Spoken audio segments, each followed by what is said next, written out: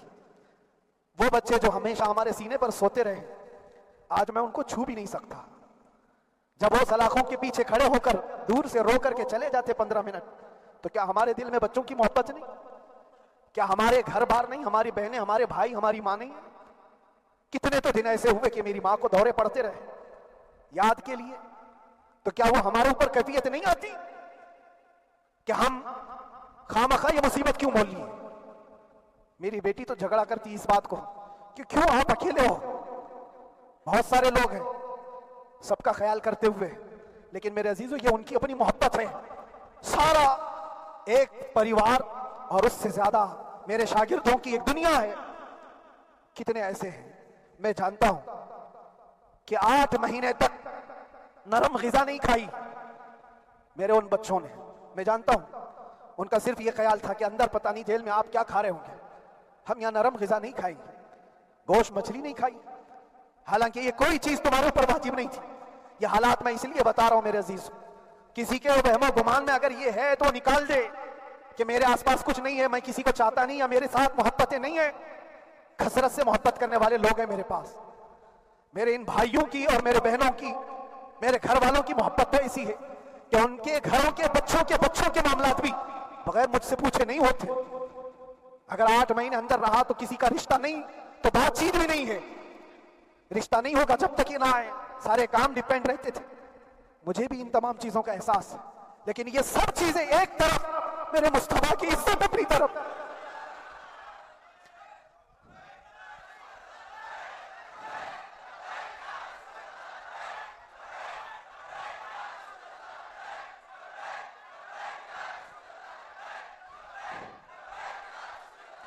میرے عزیزوں، ہر ایک کے آنسوں کے قطرے میں نے دیکھے، بھائیوں کے، بہنوں کے، میرے پاس ملنے کے لیے میرے جو شاگرد آتے ان کے، یہ اکثر جب جیل کی دیوار پر آ کر کھڑے ہوتے، ان کی آنکھیں لال، یہ آنسو بہاتے 15 منٹ ملاقات کر کے چلے جاتے۔ آپ کو کیا اندازہ ہے اندر کے حالات ایک دن ایک سال کے برابر لگنے لگتا ہے، گھٹتے رہتے، لیکن ایک بات کا احساس بار بار ہوتا کہ یہ ساری محبتیں ایک طرف ہے، لیکن ہم جس کے لیے کھڑے ہوئے ہیں اس کی محبت میں کوئی سمجھوتا نہیں، اس کی محبت میں کوئی سمجھوتا نہیں۔ ایمان اسی کا نام ہے، لا یؤمن احدکم حتی اکون احب الیہ من والدہ وولدہ والناس اجمعین۔ تم میں سے اس وقت تک کوئی پورا مومن نہیں ہو سکتا جب تک کہ اپنی اولاد، اپنے مال دولت، اپنے ماں باپ، سب سے زیادہ اپنے رسول سے محبت نہ کرے۔ دعا یہی کرتے رہو جب حضور پاک کا معاملہ آئے تو ساری دنیا ایک طرف ہو جائے۔ میں نے ایک واقعہ پڑھا تھا اندر ہی، حضرت خالد بن ولید رضی اللہ تعالیٰ ایک قلعے پر اچانک حملہ آور ہوئے تھے۔ وہ قلعے میں موجود جو دشمنان اسلام تھے ان کی پارٹی چل رہی تھی، بڑے بڑے قالین، صوفے بچھے ہوئے، تشتوں میں قیمتی کھانے رکھے ہوئے تھے، خالد بن ولید کے ساتھ جو لشکر ہے یہ تو وہ غریب صحابہ تھے جو پیون لگے کپڑے پہنتے، ایک کھجور پر پورا دن گزارتے۔ جب یہ اس قلعے پر حملہ آور ہوئے تو دشمنان اسلام جو تھے وہ مقابلہ کرنے کی ہمت نہ جٹا سکے، بھاگ گئے، سب سارا مال سب چھوڑ کر بھاگ گئے، بغیر کسی جنگ کے، بغیر کسی قتل قتال کے پورا قلعہ فتح کیا خالد بن ولید۔ اب سنو، جو صحابہ تھے وہ مال غنیمت جمع کر رہے تھے، کیونکہ یہ عرب کے لوگ ایسے مہنگے قالین نہیں دیکھے تھے، ایسے مہنگے صوفے، اتنی قیمتی غذائیں انہوں نے دیکھی نہیں تھی، سب جمع کرنے لگے، سب جمع کرنے لگے۔ خالد بن ولید نے کہا خبردار ہاتھ مت لگانا، سب ہٹ جاؤ، سب ہٹ گئے۔ چند صحابہ کو بلایا، یہ سب جمع کرو، اس کو آگ لگا دو۔ پورا مال غنیمت جو تھا آگ لگا دیا۔ تو جو صحابہ تھے وہ کہنے لگے کیا یہ اچھا ہوتا، یہ سب میں آپ تقسیم کر دیتے، یہ بہت قیمتی چیزیں ہیں، عرب میں ہم لے جاتے تو یہ بہت مہنگی چیزیں ہیں۔ خالد بن ولید نے کیا کہا جانتے ہو؟ کہا اگر تم کو بھی ان تمام چیزوں کی عادت لگ جائے تو تم بھی ویسے ہی بھاگو گے جیسے یہ بھاگے۔ یہ آج جو ہمارا مقابلہ کرنے کی طاقت نہ لا سکے اور بھاگ گئے، اس کی وجہ یہ ہے کہ وہ عیش پرست ہے، عیاشی ان کے اندر تھی جس کی وجہ سے وہ کھڑے نہ ہو سکے۔ اور جب یہ عیاشی آئے گی تم کھڑے نہیں ہو سکو گے، کھڑے نہیں ہو سکو گے۔ آج میں یہی بات دہرانا چاہتا ہوں، جو بہت بڑے چہرے لے کر بیٹھے ہوئے ہوں، وہ سیاسی اثر اور رسوخ رکھنے والے بھی کمفرٹ زون میں رہنا چاہتے ہیں۔ میں چند لوگوں کو چھوڑ کر کہہ رہا ہوں، اکثر کا حال یہ سوچتے ہیں کہ ہمارے اس دائرے سے نکلیں گے تو ہمارا عیش خطرے میں آ جائے گا، گھر بار خطرے میں آ جائے گا۔ یہ دنیا کی محبت انسان کو بزدل بناتی ہے، بزدل بناتی ہے۔ اس لیے میرے عزیزوں، آپ جب کبھی یہ بات آئے، ایک طرف میرا پورا خاندان، ایک طرف میرے عیش کی زندگی اور ایک طرف رسول پاک کی عزت کا معاملہ، تو آپ مجھے بتاؤ آپ کس بات کا فیصلہ لیں گے؟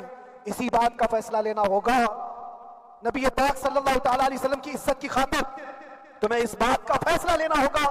اپنا سب کچھ گنبد خضرا کل بھی تھا آپ، میرے نبی سے میرا رشتہ کل بھی تھا آپ، اور بتلا دو گستاخ نبی کو غیرت سنی زندہ ہے، ان پہ مر مٹنے کا جذبہ کل بھی تھا آپ۔ بس یہ جذبہ باقی رہے۔ ہم کسی کو لڑنے کے لیے، مرنے کے لیے، مارنے کے لیے میدانوں میں اتارنے کی بات نہیں کرتے۔ میں اکثر اپنی تقریروں میں کہا کرتا ہوں، یا آپ سے پہلے بھی کیا، اگرچہ میری تقریروں کو ڈائیورٹ کیا جاتا ہے، آج بھی بہت لوگ ہوں گے، بلکہ آج مدن پورہ کا یہ پہلا جمعہ ہے، مجھے اندازہ ہے پورا ہندوستان نہیں باہر بھی سب کی نظریں اس پر ہیں کہ آنے کے بعد یہ کیا بولتا ہے، آنے کے بعد یہ کیا بولتا ہے۔ سب اسی انتظار میں ہیں۔ میں سب کو ایک ہی میسج دوں گا، آنے کے بعد وہی بولے گا جو پہلے بولتا تھا۔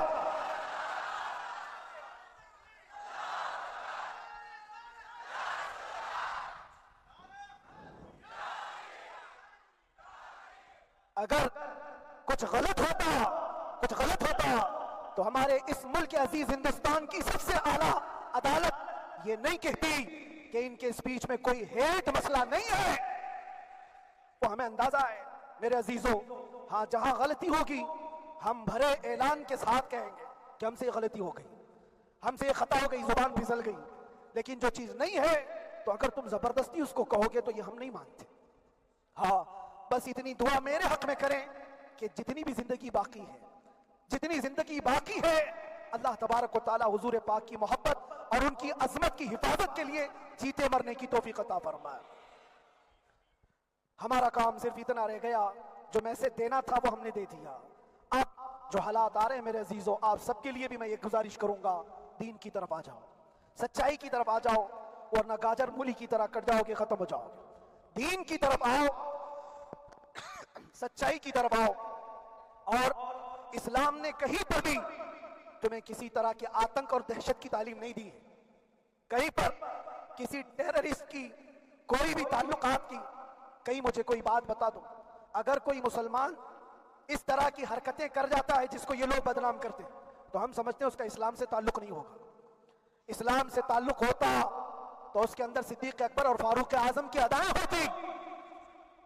آج آپ کو وہ معاشرہ زندہ کرنے کی ضرورت ہے۔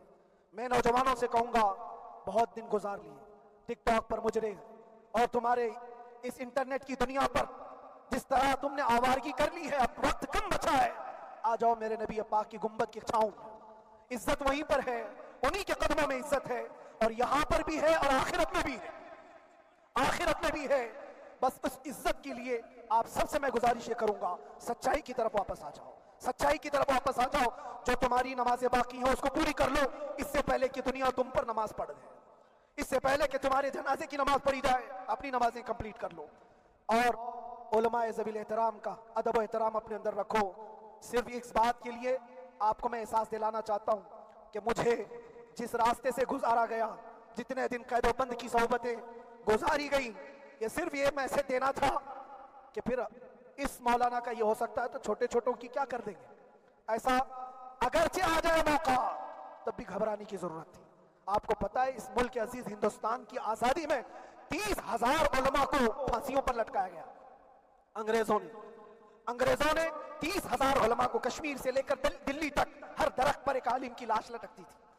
انہوں نے قربانیاں دی ہیں، قربانیاں بزرگان دین کے علماء ذوی کی ہوئی ہیں۔ یہ اور بات ہے کہ اس جنریشن نے آج ہم کو دیکھا تو ان کو بہت بڑا لگتا ہے، یہ کوئی بہت بڑی بات نہیں تھی، بہت بڑی بات نہیں تھی۔